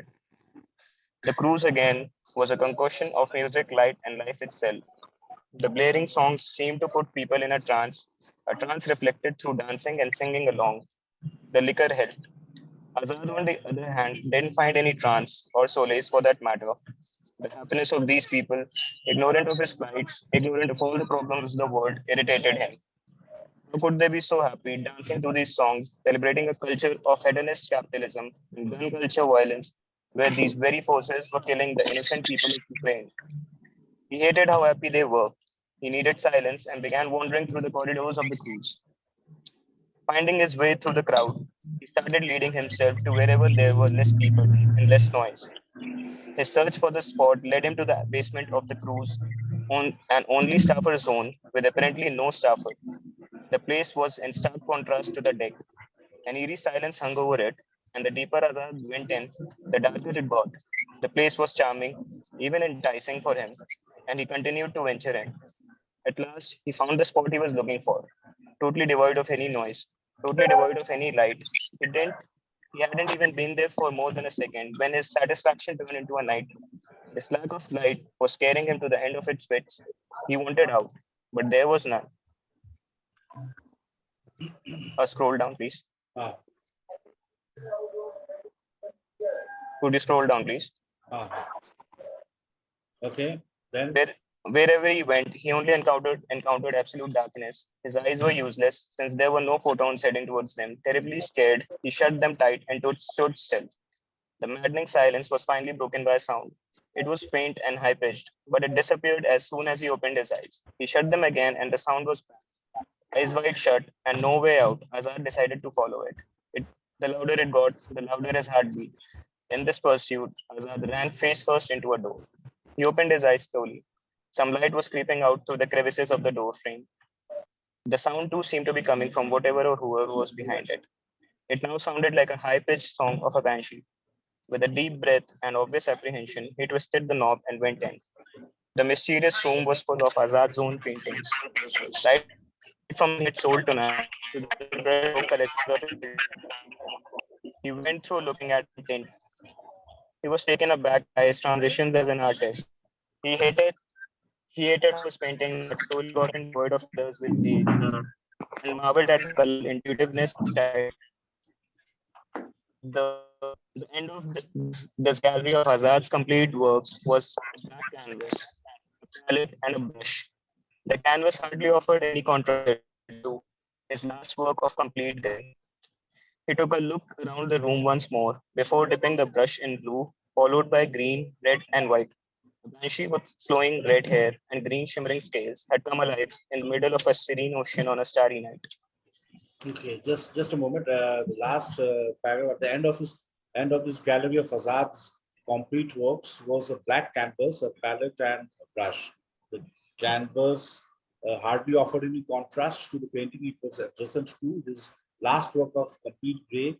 He took a look around the room once more before dipping the brush in blue, followed by green, red, and white. A banshee with flowing red hair and green shimmering scales had come alive in the middle of a serene ocean on a starry night. So he starts painting again. Does he gather confidence? Does he come out of his grief, his depression? He paints that banshee with all the colors. Okay, so the character transition is like basically initially he was depressed, kind of he's not being able to sell paintings and all. So he gets into a cruise, okay, and he enters a mysterious room, okay, and then what happens at the end? Tell me. He comes across So a basically, canvas. he gets inspiration from his own childhood. The darkness is the depression that he was in, Right. and Uh-huh. the room, he finds his inspiration in the colors of his own childhood. Right, right. So he regains his confidence or he gets inspired and starts painting it. Yeah, this is good. I read this before when you had mailed it to Naresh. Okay, I read it, I think in the morning you had mailed it. So, and yeah, I like the story. I like the way you have written. And again, I must tell everybody else, especially Ronnie, कि देखो ये जो कहानी जो है, Ronnie सुनाई दे रहा है? सुन रहे हो मैं क्या बोल रहा हूँ? अभी अभी रॉनी, कि ये जो कहानी है अगेन कई घंटों का कहानी है, does not span a huge kind of period in the guy's life. Okay, it starts at one particular evening and he's depressed, he's not able to sell any painting, so he decides to get into the cruise, and then what happens to him? Okay, so yeah, and it has a visual clarity which is required of you guys in the exam, and it's a very interesting story. Yeah, so I like it. So this is what is required. So when your second story, have you worked on your second story?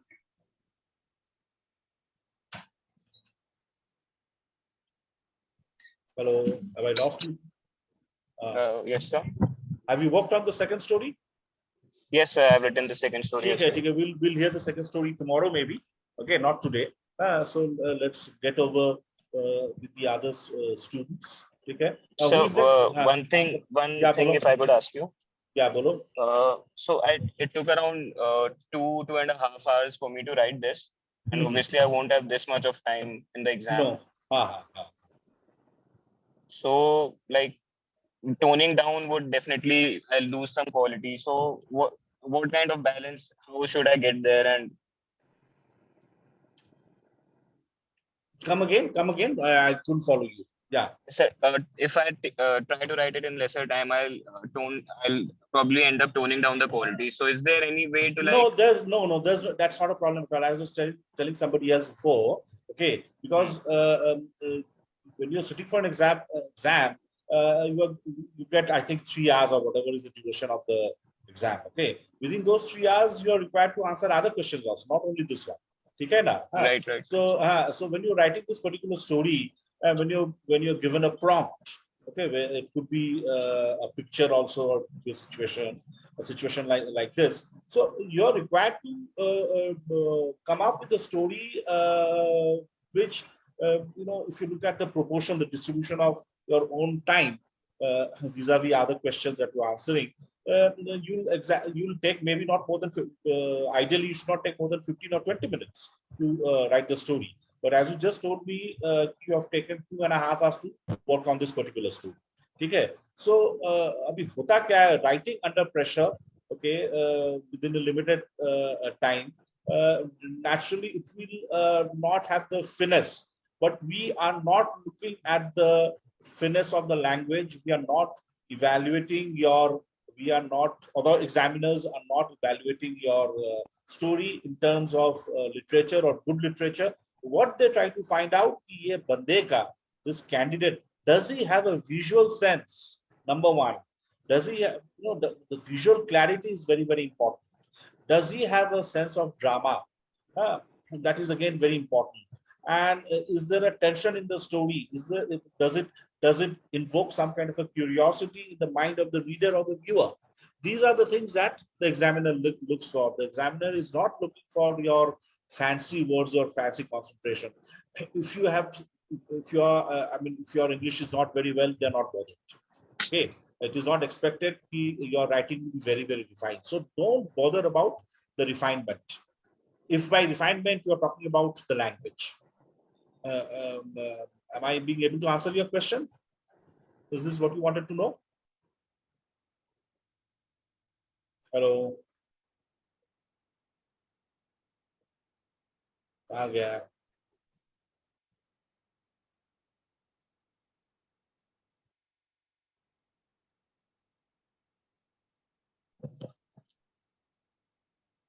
Prakhar? Yeah. Hello. Sorry, sir, I lost connection and was like lost the connection and was. No, what I'm trying to say is this: you just told me it took 2.5 hours to write this story, and Yes, during sir. an exam you'll not get more than 20 minutes to do the story. Okay, so your main query Right, is sir. कि वो refinement नहीं आएगा. Refinement जरूरी भी नहीं है. देखो, they're not judging you on the basis of your language or construction. Okay, this is not a literature exam. What they're trying to look at is कि तुम्हारा visual clarity है कि नहीं. तुम्हारा राइटिंग तुम जैसे लिख रहे हो उसमें से विजुअल्स आंखों के सामने विजुअल्स दिखाई दे रहा है कि नहीं.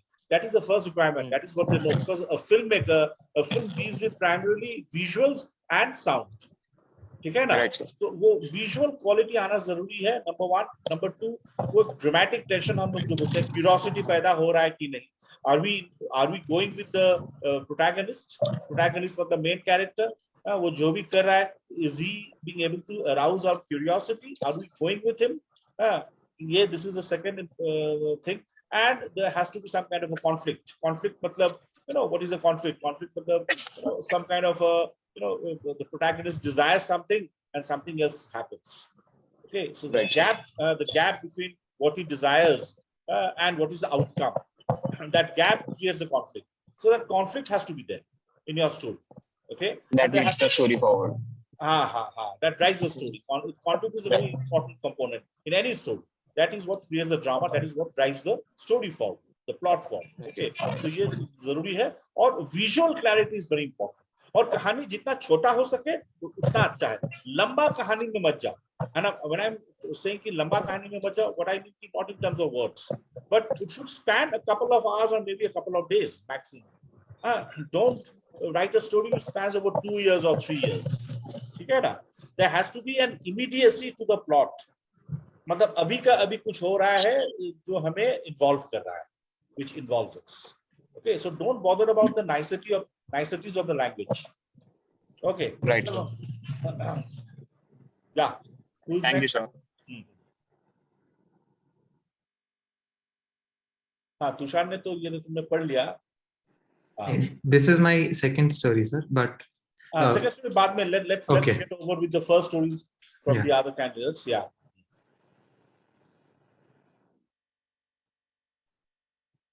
So कौन है अभी?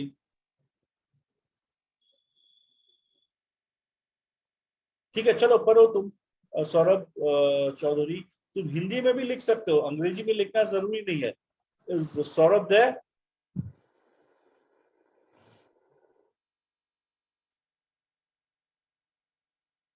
Hello, Saurabh, are you there?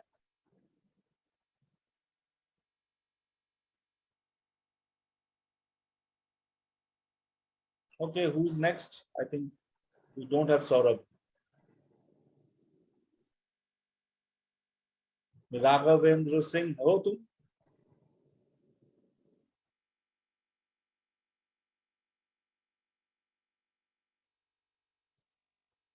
Where are you guys? Can you hear me?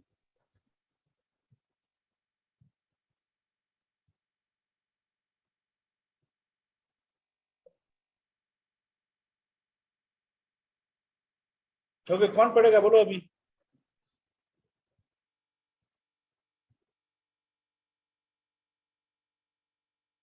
Who's there?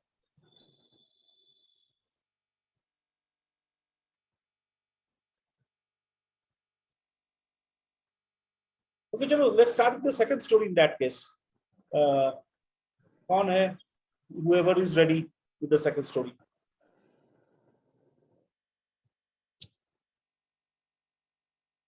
Who wants to read the second story? I don't mind going. चलो पढ़ो. तुषार ना? You're Tushar? Yes, sir. Okay, चलो, हाँ पढ़ो. But this is also a very rushed story and like very surface level. But I'll read it. But you have read this one, na? No, this is a different one. Oh yeah, this is. So this is again the same. Do we have that story with us? I emailed it, so it should be somewhere. It's not here. Is it here? This is not that one. Acha. Anybody else whose second story is here? Just scroll down a little.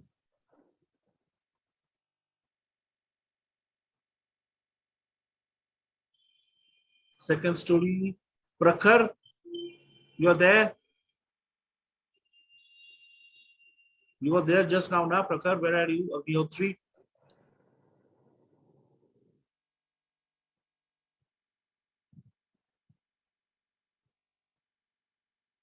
Hello, Prakhar, where are you? Please.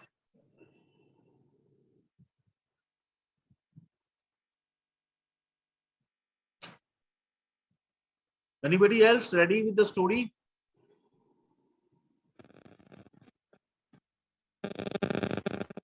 Vatsala, are you ready? Are you there?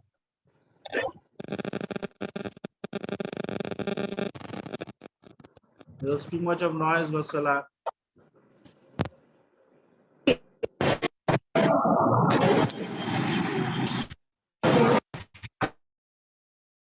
Hello, Vatsala.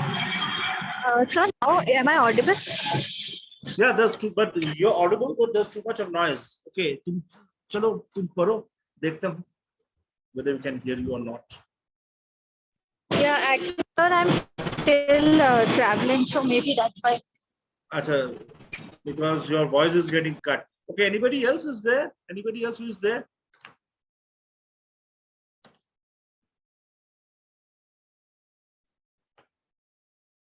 और कोई है wants to read?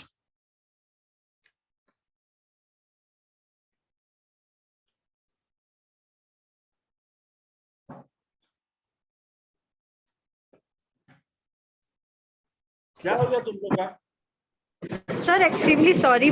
Can you read mine, sir? I would be listening because I'm still traveling. Just a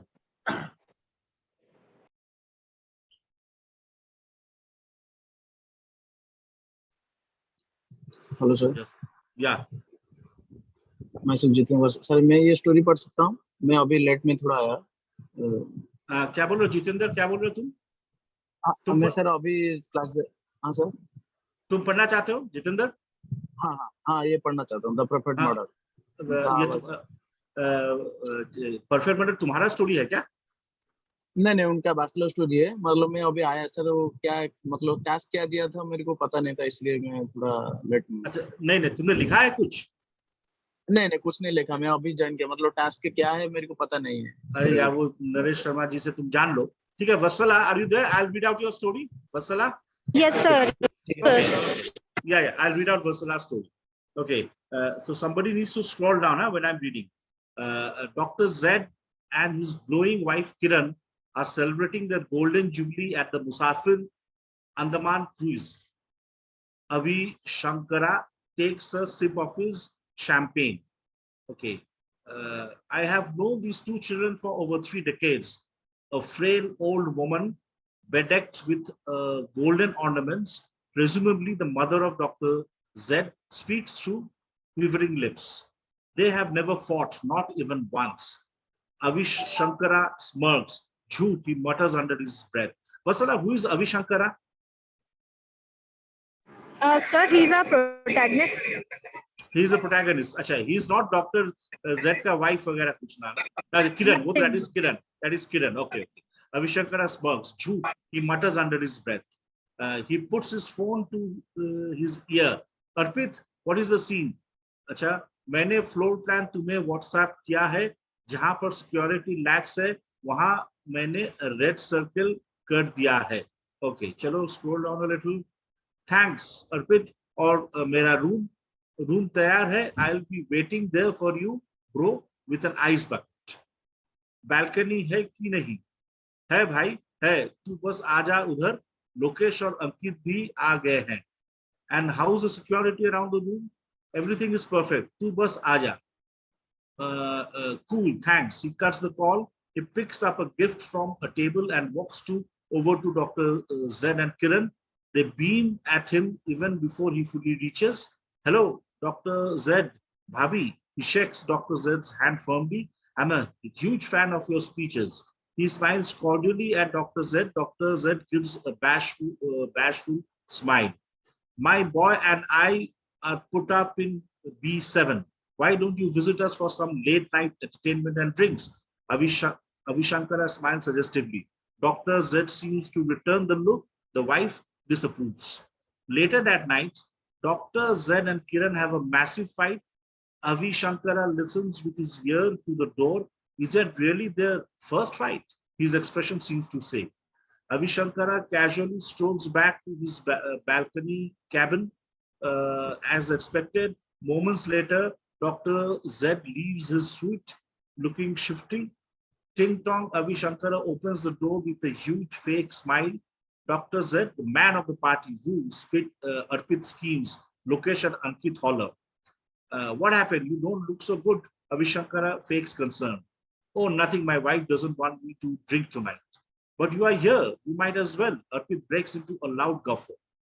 Karoge to fasoge, nahi karoge to fasoge, Lokesh says with a bashful smile. What would you know, Lokesh? Tumhari to nayi shaadi hui hai. Ankit points his finger playfully at Lokesh. They are now speaking softly, relaxedly, with shots of liquid courage in them. Dr. Z feels loving towards these four strangers. अपने fan से बात करना मुझे बहुत अच्छा लगता है, Dr. Z says. आप हमेशा सही मुद्दे उठाते हो, Avishankara says. So what if a few people say that you are inciting religious tensions? Religion के लिए लड़ना अपना हक है. Avishankara makes a smug face with his fist closed. He is making intense eye contact with Dr. Z. Everybody else is silent. Come, Dr. Z, let's go for a breath of fresh air in the balcony, just you and me. Dr. Z and Avishankara walk out slowly. Avishankara hides a metal vase behind his back. Arpit gives the boys a look out in the corridor. Arpit gives the instructions. Lokesh and Ankit branch out. Arpit puts a piece of wet tissue on the security camera. Meanwhile, Avishankara and Dr. Z are having a heart-to-heart about marriage, life, fame. Avishankara sloshes the last remaining brandy in his glass. So why did you do it? What? Say that. Why did you say that any Hindu who commits blasphemy should be killed at gunpoint? La illa whatever Rasul. Iska matlab samajhte ho? Dr. Z smiles in lovingly and genially.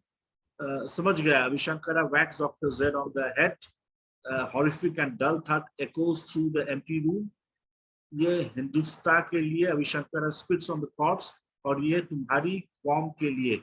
Avishankara tips over the body. It falls with a splat over the deck. Lokesh arrives at the scene in a few seconds, panics and throws the body overboard into the deep, mysterious, beautiful waters. The defenseless body of Dr. Z sinks. Kiran is searching for Dr. Z. Some of the workers are missing. The man who gave them an expensive laptop at the party is missing. The captain receives a call and tells Kiran that blood has been found in the balcony of one of the cabins. Oh my God, Kiran's hands tremble as she puts it up to her mouth and tears come to her eyes. Turn around the ship. Don't allow anyone to leave. I'm afraid, madam, we can't detain the passengers.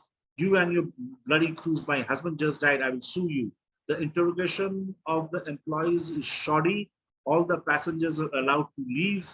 Her husband's murder is not termed as foul play, but rather a disappearance. Avishankara has pulled off the perfect murder. अच्छा ये था while searching for a lost umbrella and नहीं ये अच्छा ये क्या था तुम्हारा elements क्या था वत्सला?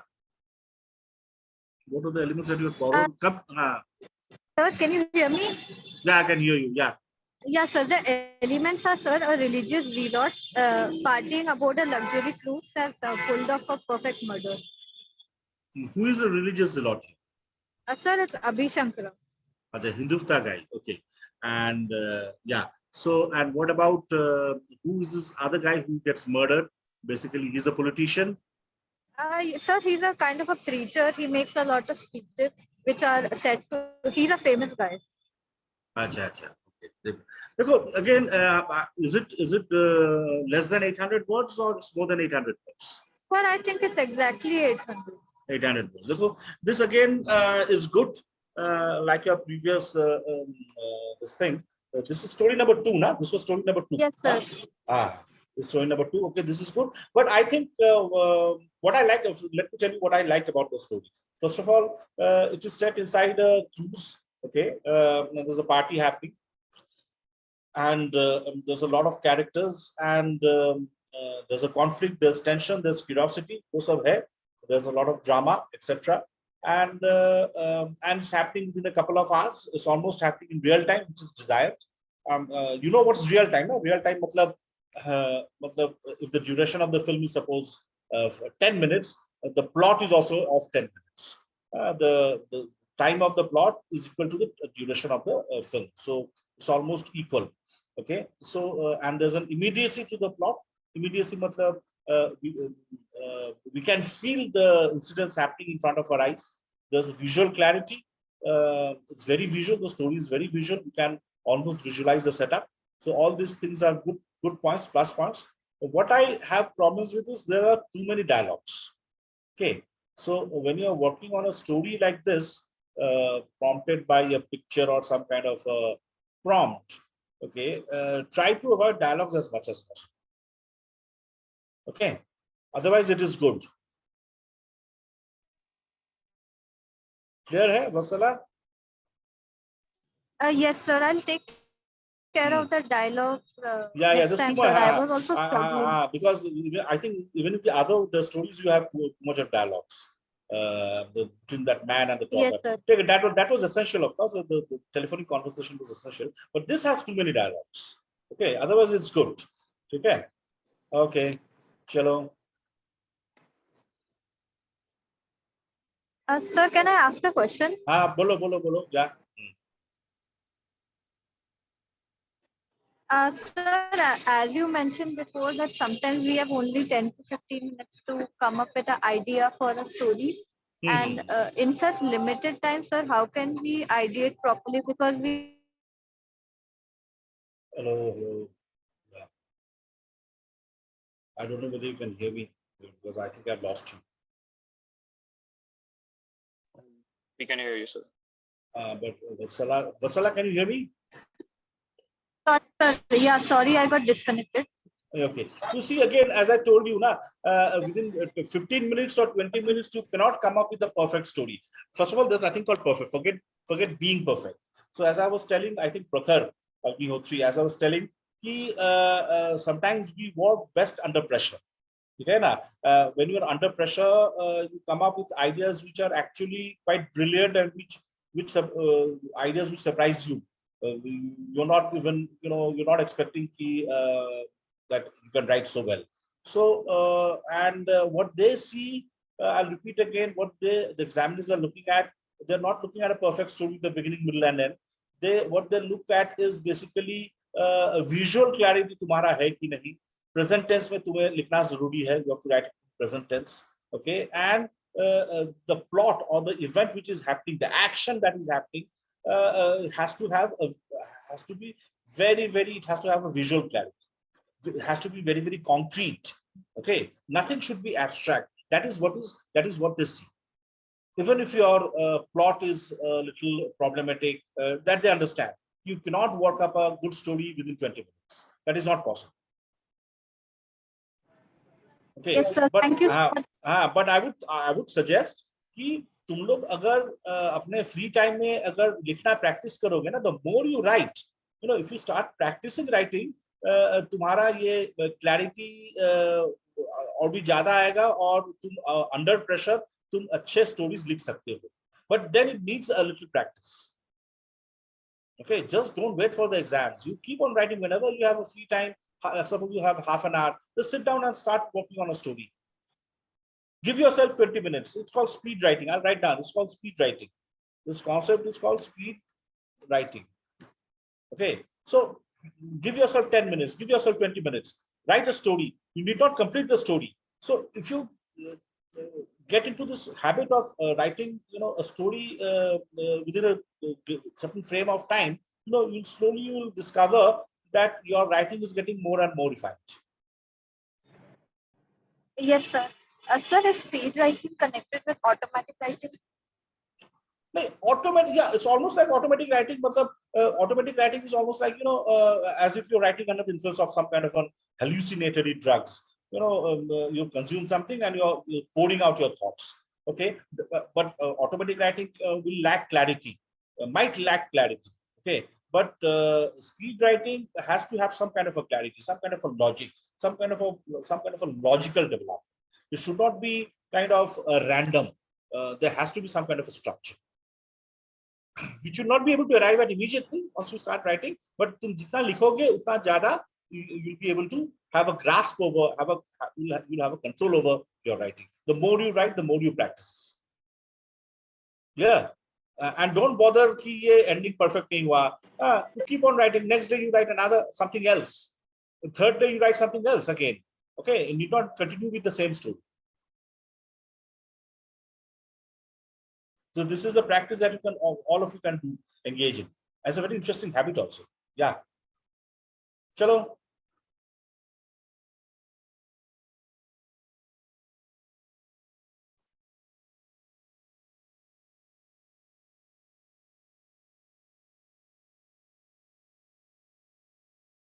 क्या 5 मिनट का ब्रेक लेते हैं देन अभी I think 7:40 we meet at 7:45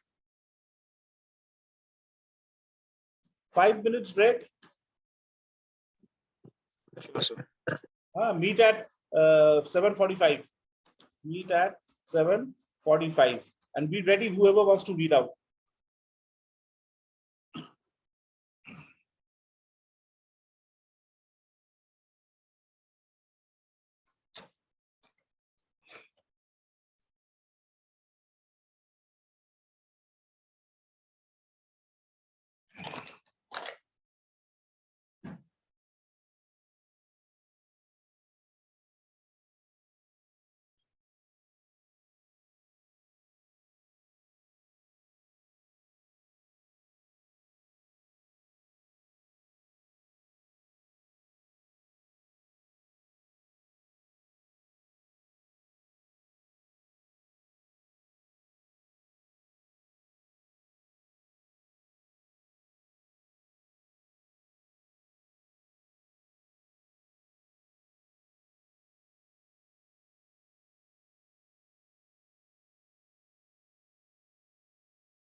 Okay. Yeah. Are we back?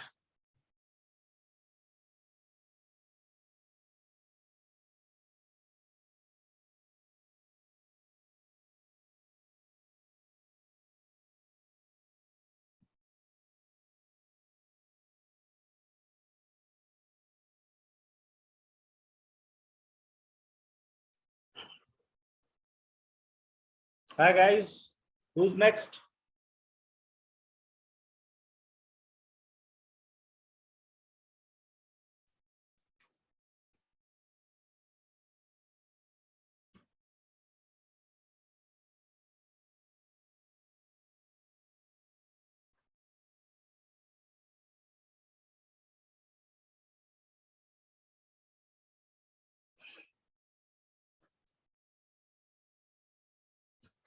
Who is next? चलो शुरू करो. सौरभ किधर हो तुम? कहाँ गायब हो जा रहे हो तुम लोग? Sir, Saurabh is not there. अच्छा अभी कौन पढ़ेगा? Who's next? प्रशांत सोलंकी तुम हो? Hello. Who is there, please?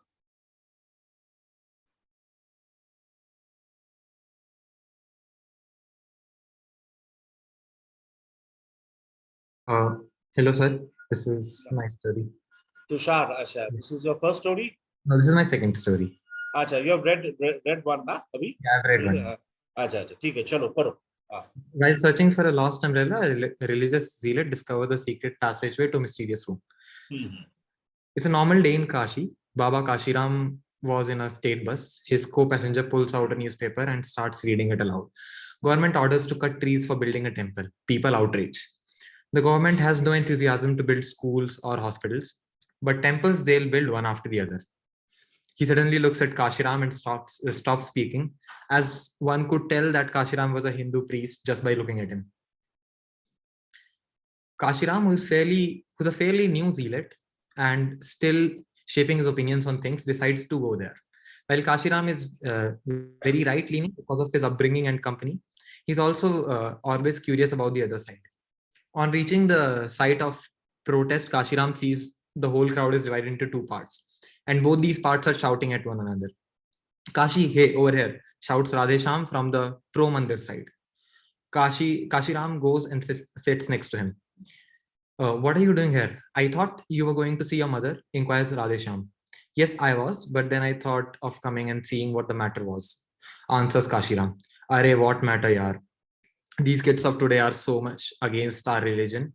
The government has agreed to plant the same amount of trees in the in the area neighboring the temple, and still these so-called environmentalists have a problem. And I bet half of them are Muslims, rants Radhesham. Kashiram nods and starts shouting, save the religion. Kashiram nods and starts shouting save the religion slogans among his peers.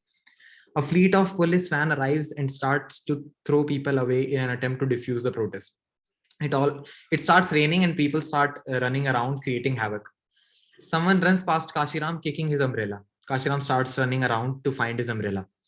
This umbrella was the last remnant of his father. Searching for the umbrella, Kashiram hears the crying of a baby. He sees a baby girl of 7 lost and crying. Kashiram goes to the girl to comfort her. Where are your parents, bacha? Asks Kashiram. Mummy went in there, says the girl, pointing to a passageway. Come, let's go and find her, says Kashiram, holding the girl's hand and walking towards the passageway. The little girl is hesitant. What is it, bacha? Are you scared? Asks Kashiram. The girl nods. A bunch of people took her that side, she says. We'll find her, come, says Kashiram, a little worried and scared. Holding hands, they enter the passage, a long passage, and at the end of the passage is another small door. The door leads to a bazaar. The people there look a little different. They have longer ears and they worship a different god. Those people suddenly notice this little girl and Kashiram. Humans, says one from the crowd. How did they end up here though? Asks another one. They should not leave. This will be a threat to our world, another person says. Kill them, the crowd starts shouting. Suddenly Kashiram and the girl are in the middle of the crowd and everyone is cheering to kill them. Shut up, you fools, a loud voice comes from the crowd and people make way. A giant figure appears from behind the crowd pushing everyone. You can't, sorry, this is a, you can't send them back, Bagheera, said a person to the giant. I'm aware, but we should not kill them also. They already look lost. I'll take responsibility for them and keep them safe, announces Bagheera. Bagheera takes the girl and Kashiram with him to his place and offers them food. Kashiram and the girl are very scared. It's fine. Okay, let us know each other now. My name is Bagheera. What are yours? Asked Bagheera. I'm Kashiram, Fatima. To which, oh sorry, I think I messed up the names here. It should be Kashiram. I'm Kashiram, Fatima. To which Kashiram raised his eyebrows.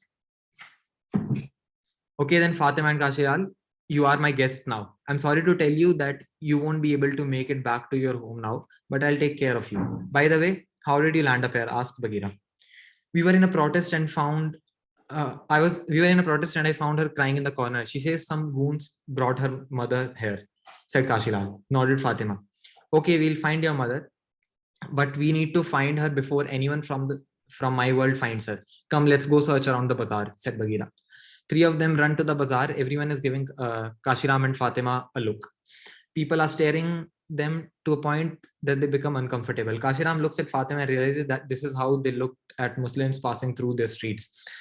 Bagheera takes them to an underground shop. They enter the abandoned shop, which has close to no light inside it. Suddenly a lamp lights up and they turn. They see an old guy sitting on a chair. Bagheera, long time no see, old friend. What brings you here? Asks the old guy. Vanjur, tell me where to find lost humans, asks Bagheera. Vanjur gets up and leads them towards the end of the shop, opens the back door and lets them out. Walk straight for an hour and turn right. You'll find an abandoned building, go inside. They get out. They pass a neighborhood which is conducting some sort of a religious event, very different from the human world, but still very beautiful. Small things like this make Kashiram realize how it feels to be a minority in any place. They reach the abandoned building. All three of them are a little scared to enter at first. When they do enter, they are a little blown away by it. The building looks spectacular from inside. It is the most beautiful and most secular place they've ever seen. Humans of all religions live happily there. Fatima runs to a woman sitting in the corner. Ami, she shouts and throws herself in the lap of the woman. Kashiram also finds some of his old friends that had gone missing. After seeing them happily fit in, Bagheera bids them goodbye and leaves. Fatiram and Kashima do miss their homes, but genuinely think this is a way better world. Yeah, I think this is a very good story. It has a solid message and of tolerance, and it also has that immediacy that I've been talking about throughout today's lecture. Immediacy of the plot is very palpable. It has visual clarity, and you have brought up a topic which is very, very contemporary, very, very burning issue, and you have projected some kind of a vision where people actually can live happily together without really fighting with each other. Okay, so I don't find any problem with the story as such. How long did you take to write this story? I think close to 1.5, 2 hours, but 2 hours. I was taking breaks. It was okay. Yeah. So it's a good story, well structured. There's beginning, middle, and an end, and kind of a positive kind of a message. But I would like to tell you this from a very practical angle. All of you, I'm telling this to all of you. Try to, if it is possible. I mean, I know you feel very concerned, like all of us, about the things which are happening all around the country and the world. Try to avoid subjects which might, you never know who your examiners are. You understand what I'm trying to say? I mean, Yeah. they could have, you never know their political leanings and the kind of people they are. Okay, and technically they might be very good, but they might have political inclinations or leanings which might differ from your ideology. Okay, so just as a warning, to be on the safe side, try to avoid stories or situations which deal with things which are kind of they're extremely important, of course, but don't try not to get into the wrong books of this. First, try to get into the film institute. Then you can do whatever you want. Not before that. Okay. Yes, But sir. otherwise, it's a good story. I like it. Okay. कौन है अभी?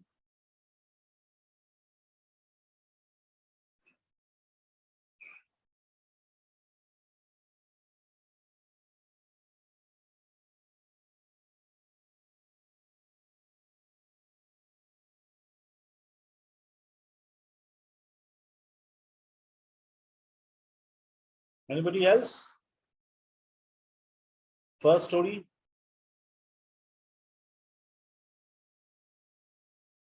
$15 participants, including me. 15 participants में से आज कितने लोग पढ़े हैं बोलो approximately? Any idea?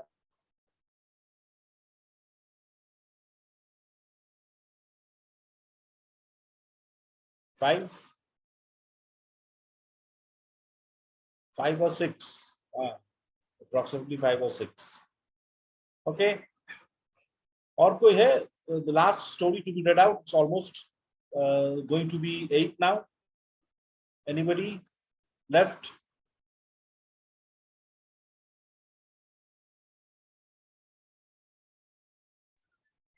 Hello. हाँ चलो पढ़ो प्रखर अभी Sir, actually this is my first class. Arun Kumar, huh? Acha, okay.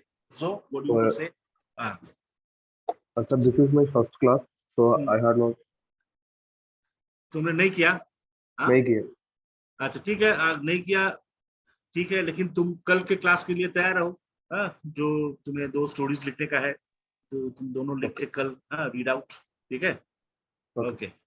And don't be absent. Try not to be absent. Okay, sir. Bolo, Soham, anybody ready with the second story? Or shall we wrap up for the day? Because it's only any questions that you want. Okay, chalo, let's not go into a new story right now. Okay. Any questions that you want to ask me? Any general? Sir, can I ask you one? Sure. Bolo. Sir, in the selection of the prompt, if you were giving the exam, then what kind of prompt would you select to write? Come again. In the selection sir, if you were in the exam, then what prompt would you select? No. If I were the examiner, what kind of prompt I would give? Maybe I would give photos. Photos in the sense ki, picture. Last time, if you remember, I had given you certain photos based on which you guys wrote stories. You remember, Vasala? Yes, sir. It could be a photo prompt, or it could be a prompt like this. It could be a prompt like this. जो तुम लोगों ने जो नरेश शर्मा जी ने तुम लोगों को दिया, it's straight out of a question paper from some previous year. Okay, so either it could be a picture prompt or it could be this kind of a situation. A religious zealot looking for an umbrella, gets into some mysterious room, these kind of things. So you combine elements of three, 4 different sentences and work up a story. So it could be anything. Right, sir. Actually, I was asking something else. Sir, I wanted to ask that if you were attempting this question, like as a student, then what prompt would you select? As the selection of prompt is important. Yeah, देखो that also I would therefore, if I were a student, I mean, for example, the situation, it has three situations: arrested due to a mistaken identity. This appeals to me. Parting aboard on a cruise. This also appeals to me. While searching for a lost umbrella. This also appeals to me. Okay, but maybe I would, as a student or as a aspiring candidate, I would choose from the situation. I would choose arrested due to a mistaken identity. Okay, and from the protagonist, the second category, I would choose a religious zealot. Okay, and maybe causes a political uprising. Because hota kya hai, whatever you choose also reveals a part of your personality, isn't it? Knowingly or unknowingly. So, but the idea is to be ready, ready for any kind of situation. Right. Sir, actually, I think political uprising is very interesting, but it's also difficult. That's why I think not many people have attempted. Political uprising is what? Very interesting or very what? Political uprising is very interesting, but it's also very difficult. So not a lot of people attempted it, I noticed. Yeah. If you find it difficult, don't attempt it. Because there's a choice. There's always a choice. Okay, so if you find political uprising is difficult, select the other one. There are two others, 2 or 3 others. Becomes obsessed with a stranger, plans the perfect murder, discovers a secret passageway, which most of you have done. Discovering a secret passageway to a mysterious room. You have done the perfect murder. Okay, and I don't think anybody has attempted political uprising or obsessed with a stranger. Sir, I have attempted political uprising. Bolo? Sir, I have attempted political uprising in my second story. Yeah, for the second story, political uprising. Okay, we'll hear that tomorrow. Yes. अच्छा, यहाँ पे सोहम ने पूछा है कि sir, watching films is very important and fun, but how to prioritize your watch list? Okay, this is a very important question. It's $1 million question. I will not answer this immediately. Okay, I'll keep this in mind. You also remind me later, because we'll be meeting quite often now on a regular basis, every week almost. Okay, you'll have sessions with me. So we'll discuss this, how to go about it. How do you prepare a watch list? Okay, that also depends on what kind of films you have been watching all your life. Okay, and so we'll discuss this. Okay. Sir, I also have a doubt. Bolo. So if the prompt only contains sentences like, so one of the character options was a religious zealot. Should we even do that? Should we still, like you said, which also makes sense, that you don't know who your examiner is and you don't know what their political inclination is. But if I'm choosing my character to be a religious zealot, should I still stay away from making the story a political kind of a thing? Or if you're choosing the religious zealot, yeah, so naturally it becomes political in today's times. Exactly. You cannot escape. Okay, because the times we live in. So what I'm suggesting, I'm being very practical. Try to avoid. I'll tell you very frankly, when I entered FTII, when I'd gone there for, we had something called the orientation course. Then 7 days of orientation course. Nowadays it has been brought down to, I think, 3 days or 4 days of orientation. So you have to pass the written test, only then they'll call you for the orientation course, and then there's an interview. Okay, so there were 3 tiers of examination. So when I went for the, first time I failed in the written exams. Okay, second year I again sat for the written exams. I passed. They called me for the orientation course, and when I went for the orientation course, a couple of people who had already been there and tried there, they warned me, "Dekh bhaiya, tu ja raha hai, Pune mein ja raha hai, campus mein ja raha hai, try to be a good boy." Okay, because you are being constantly under watch. Remember that. Tu zyada cigarette piyega, masti karega, ye karega, wo karega. Even if you are a good, promising student, okay, they will not take you, because you should not create this impression that you can be a potential troublemaker. Follow? So be a good boy as long as you're inside the campus till you get in. After you get in, you can't do anything. But before you get in, be a good boy or a good girl. That is Yeah. what I'm trying to say. Yeah, makes sense. Thank you, sir. है ना?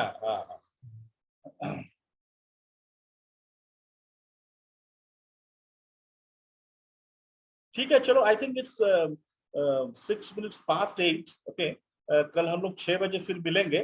तो please be ready with your other stories, and also whoever has not read out the first stories, be ready with them, because today, though I can see 15 participants, only 6 or 7, I think, maximum people have read out their assignments. I don't know why. What about the rest? Okay, so we'll meet tomorrow. Shall we meet tomorrow then? 6 o'clock. Okay. All right. Thank you, sir. Okay. Chalo. Bye bye. Tomorrow at 6. Okay.